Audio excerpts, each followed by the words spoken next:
retribución. Predicación del padre Tadeo Albarracín, delegado para liturgia de la Arquidiócesis de Bogotá.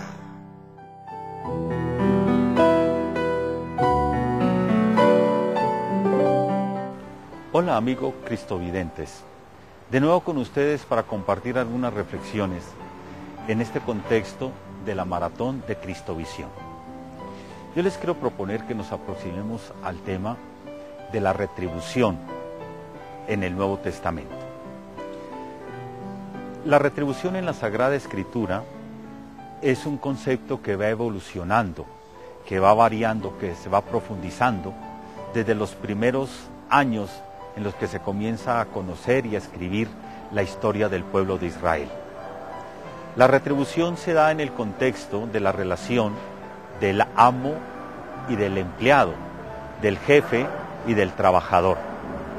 Sobre ese esquema, pues se comprende fácilmente, humanamente, es comprensible que un trabajo, una obra, tenga una recompensa. Esta manera de pensar muy humana se lleva a la relación con Dios, y es lo que se conoce como la doctrina de la retribución. En el Antiguo Testamento, en los orígenes del pueblo de Israel, la retribución se entendía como la bendición de Dios a la persona que se porta bien, que cumple los mandamientos, que vive en una situación de justicia y de santidad. Esa retribución, en los primeros estadios, en las épocas más antiguas, se consideraba retribución en bienes materiales, en posesión de tierras, en una familia numerosa, en la prosperidad de los rebaños y de las obras que se hacían. Esto llevaba también a juzgar que si una persona no poseía bienes, que si una persona no tenía descendencia, pues probablemente llevaba una vida amoral o una vida de pecado, y por eso no tenía esa retribución de Dios. Esa teoría o esa noción de la retribución entra en crisis en el Antiguo Testamento. El caso del libro de Job es una crítica a esa manera de pensar. Conocemos la historia de Job. Job, nos dice el libro, es una persona justa, una persona que vive según la ley de Dios, según la voluntad de Dios. Pero Job sufre un empobrecimiento, unas desgracias en el entorno de su familia, de sus posesiones e incluso en su misma persona. El libro de Job es una crítica a la doctrina de la retribución en algún sentido, como un hombre justo sufre en su propia persona y en sus bienes unas desgracias, unos males. Esta historia de Job lleva a replantear el tema de una retribución en bienes materiales. Poco a poco, en la medida en que va avanzando la historia, se va pensando en una retribución más allá de los bienes e incluso más allá de la vida. Se va entonces abriendo la posibilidad de una retribución más allá de la muerte. Podemos ver cómo la misma Sagrada Escritura, la misma historia del pueblo de Israel, va avanzando, va profundizando. La revelación de Dios va siendo cada vez más clara, más nítida. Pero pasemos al Nuevo Testamento, la revelación de Jesucristo. Nos encontramos en una situación un poco paradójica con lo que Jesús propone en el Evangelio. Si al inicio, decíamos, las personas entendían que la posesión de bienes, que las riquezas, que los grandes rebaños, las grandes tierras, etcétera, era objeto de bendición de Dios, en Jesús nos encontramos con una revelación que contradice de alguna manera eso. Cuando Jesús propone el proyecto del reino, Jesús mismo dice que hay una dificultad grande para aceptar y para vivir el proyecto del reino, las riquezas. Es un tema que llama mucho la atención en la predicación de Jesús, en el Evangelio, las riquezas.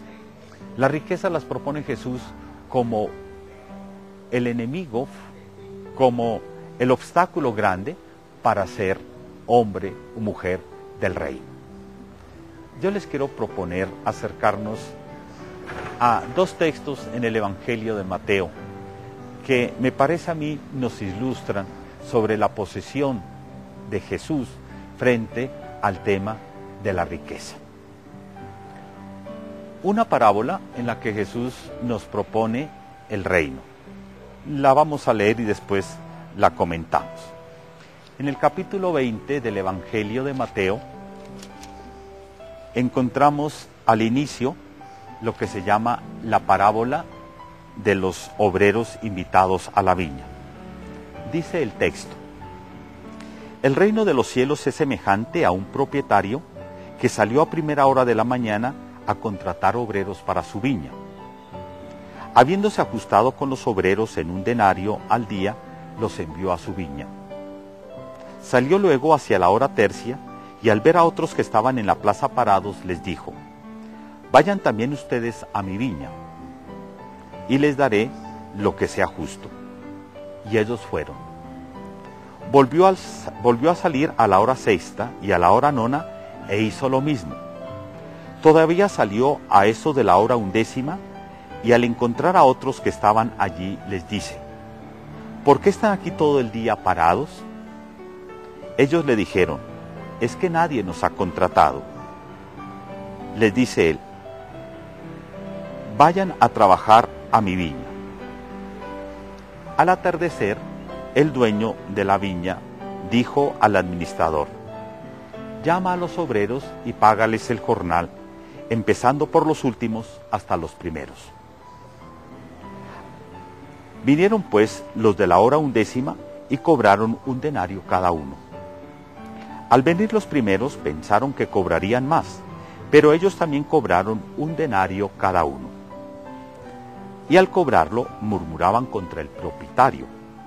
Decían: estos últimos no han trabajado más que una hora y les pagas como a nosotros, que hemos aguantado el peso del día y el calor.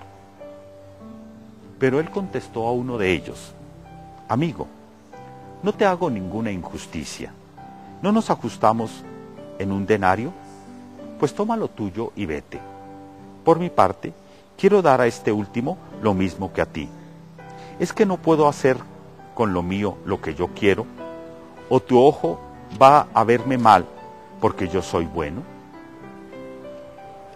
Esta parábola la habremos escuchado varias veces y de pronto hasta la tengamos conocida casi que de memoria. Cuenta la historia de una relación entre el amo y unos trabajadores. Como decíamos al inicio, esta relación del amo y los trabajadores da origen o es el fundamento, el punto de partida para pensar en la retribución. Estos modelos humanos los aplicamos a la relación con Dios y entonces pues nos imaginamos que la relación con Dios pues de alguna manera se puede explicar de esa forma.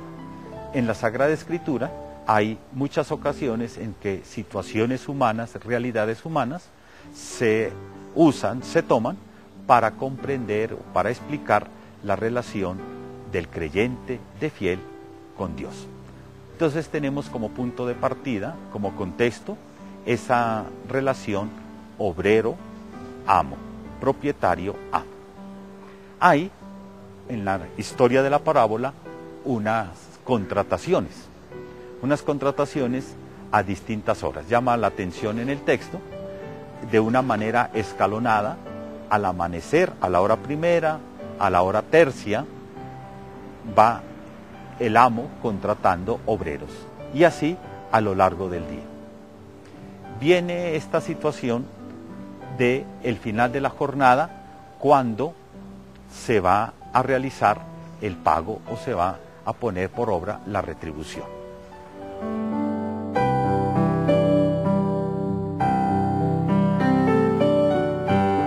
La retribución. Predicación del padre Tadeo Albarracín, delegado para liturgia de la Arquidiócesis de Bogotá.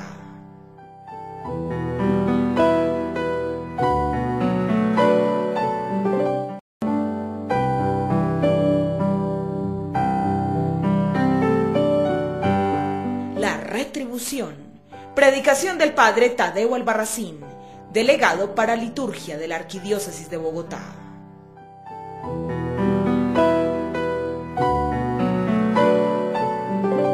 En el momento de la recompensa, en el momento de la retribución, en la parábola que venimos comentando, viene precisamente lo paradójico, lo que de alguna manera nos descoloca o nos saca del ejemplo humano. Recordemos cómo el amo le dice al capataz, al encargado de hacer el pago: llama a los obreros y págales. Y comienza por los que llegaron a trabajar a la última hora. A estos les dio un jornal completo, un denario. En la época en la que se escribe el Evangelio, y en el contexto en el que se escribe el Evangelio, el denario es el jornal, diríamos nosotros, el salario de un obrero por día. A los que trabajaron solo la última hora, los que fueron vinculados al trabajo a la última hora, reciben el salario completo. Los que estuvieron trabajando más tiempo comienzan a hacer cuentas y comienzan a decir o a pensar que recibirían más. Porque si los que trabajaron solamente la última hora recibieron un denario, pues ellos harían las cuentas y esperarían más. Y aquí viene lo paradójico: a la hora del pago reciben igual que los que solo trabajaron una hora. Y comienza entonces la protesta. Este hombre es injusto, este hombre no nos trata como merecemos. Todos esos reclamos. Se entera el propietario y dice: habíamos ajustado en un denario, pues toma lo tuyo y vete. A mí me parece entender aquí, en la conclusión o en la aplicación, las consecuencias de la parábola, que Dios da a cada uno lo que necesita para vivir. Hay unas personas que están vinculadas o tienen mayor capacidad de entrega, de trabajo, y hay otras personas que son vinculadas a la última hora y pues, no han participado con tanto empeño en el trabajo de la viña. Pero cada uno recibe el denario, lo necesario para vivir, lo que se ha acordado para gastar o para el sostenimiento de la vida de una persona en un día. Esta parábola rompe la doctrina de la retribución. Ya decíamos, y lo recordamos de nuevo, cómo esta doctrina de la retribución tiene como punto de partida una situación en las relaciones humanas, la relación del empleado con el amo, con el dueño, con el capataz. Y esa manera de entender nosotros las relaciones humanas, pues las usamos, y eso entiendo que es legítimo, para explicarnos la relación con Dios, la manera como Dios se relaciona con nosotros, cómo nosotros nos relacionamos con Dios. Pero esta parábola precisamente quiere romper ese esquema. Si bien la imagen del propietario, la imagen del dueño, que invita a unos hombres a vincularse al trabajo en la viña, pues es una imagen para conocer o para entender lo que Dios nos propone, de ser colaboradores, de ser obreros, de estar empeñados en la construcción del reino de Dios. Hasta ahí la parábola, pues, sirve para aplicar esa relación obrero-dueño. Pero en el momento de la recompensa, en el momento de la retribución, viene el desequilibrio respecto a lo que nosotros estamos acostumbrados y que está manifestado en las protestas que hacen aquellos que trabajaron durante todo el día. La respuesta del amo de la parábola: yo doy mis bienes como los quiero repartir. No te vayas tú a sentir que soy injusto, no me vayas a mirar de mala manera porque retribuyo a los otros, igual que a ti, todo lo que se necesita para vivir.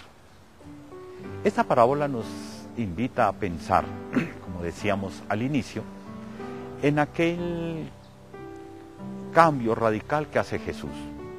Las riquezas, al inicio de la doctrina de la retribución, se veían como una bendición de Dios. y es pensar la relación con Dios meramente con categorías humanas. Ahora, esta parábola nos invita a mirar la realidad de nuestra relación con Dios desde la perspectiva del reino, desde la perspectiva de la gratuidad. Otro texto vecino a la parábola que hemos escuchado, en el mismo contexto, viene contando el Evangelio según San Mateo de un joven rico, lo llaman así, joven rico que se acerca a Jesús y le pregunta, ¿qué tiene que hacer para ser un hombre del reino? ¿Qué tengo que hacer para heredar la vida eterna? Jesús le propone el camino de los mandamientos. El joven rico ha respondido que desde niño viene cumpliendo todos los mandamientos. Jesús le hace otra propuesta, seguirlo. Despréndete de todo eso, da el dinero a los pobres y vente conmigo. Dice la conclusión de este encuentro que aquel muchacho se fue decepcionado porque tenía muchos bienes, porque era rico. Los discípulos quedan espantados. Yo me imagino a los discípulos pensando, si este muchacho que viene cumpliendo toda la ley, todo el reglamento desde joven, y no vale para el reino, ¿qué podrá esperarse? Y Jesús confirma esa situación. Sí, un rico no entra al reino de los cielos. Es muy difícil que un rico entre al reino de los cielos. Esto suma en la perplejidad a los discípulos. Están acostumbrados a que los ricos lo pueden todo. Todas las puertas se abren a los ricos, la del reino no. Jesús les aclara, el reino es donación de Dios, es regalo de Dios, es gracia. Los discípulos le dicen, Señor, si es así nadie puede salvarse. Y Jesús les corrobora, sí, para los hombres es imposible, pero Dios lo puede todo. En ese contexto quiero citarles este diálogo entre Pedro y Jesús. Viendo aquello, Pedro le dice a Jesús, ya ves, Señor, nosotros lo hemos dejado todo y te hemos seguido. ¿Qué recibiremos, pues? Fijémonos, Pedro pensando en la retribución, en la recompensa, con criterios muy humanos. Y Jesús le responde, yo les digo, ustedes que me han seguido en la regeneración, cuando llegue el Hijo del Hombre, se sentarán en su trono de gloria y se sentarán también ustedes en 12 tronos para juzgar a las 12 tribus de Israel. Fijémonos cómo Jesús le responde a Pedro y a los compañeros que los que lo han seguido se sentarán en tronos de gloria para juzgar al pueblo de Israel. Uno puede pensar inmediatamente entonces en una recompensa en cuestiones de honor, juzgar al pueblo de Israel. Si comparamos este texto con la parábola al final del Evangelio, capítulo 25 de Mateo, el juicio final, en la parábola del juicio final, Jesús dice que llegará el Rey, se sentará en su trono de gloria y Él juzgará a todas las naciones. No habla de 12 tronos o de una tarea de juicio compartida con los 12 apóstoles. Entonces podemos entender el texto que acabamos de leer, la promesa de Jesús a los que lo siguen. Entiendo yo que no se trata de compartir honores, de dar la capacidad de juzgar al pueblo de Israel. Yo creo que aquí tenemos que entender que lo que Jesús entrega, que la finalidad del resultado de seguir el camino del reino, de dejarlo todo por seguir a Jesús, no es cuestión de honores. Yo creo que el texto lo que nos está hablando es de la desproporcionalidad que hay entre lo que la persona entrega y lo que Dios produce en la persona. La obra de Dios, el actuar de Dios, no se puede comparar con aquello que Dios va a dar. Lo que uno ofrece, lo que uno entrega, de lo que uno se desprende, no tiene punto de comparación con el resultado de la obra de Dios, de la transformación que Dios realiza en la persona. Vemos cómo entonces la doctrina de la retribución va cambiando, va evolucionando a lo largo de la Sagrada Escritura, a lo largo de la revelación. Entendemos que en Jesucristo tenemos el culmen de la revelación. Y en este tema de la retribución, Jesús nos da a entender que lo que Dios está realizando en cada uno de nosotros es la transformación de nuestra persona y que eso no tiene precio, que eso no se puede juzgar o no se puede entender con criterios de inversión, con criterios de retribución, con criterios de intercambio. Ponemos nuestras vidas, nuestros bienes, nuestra persona en manos de Dios y Él realiza en nosotros una obra inmensurable. Muchas gracias, amigos cristovidentes. Los esperamos en nuevas ocasión para compartir reflexiones sobre la revelación cristiana.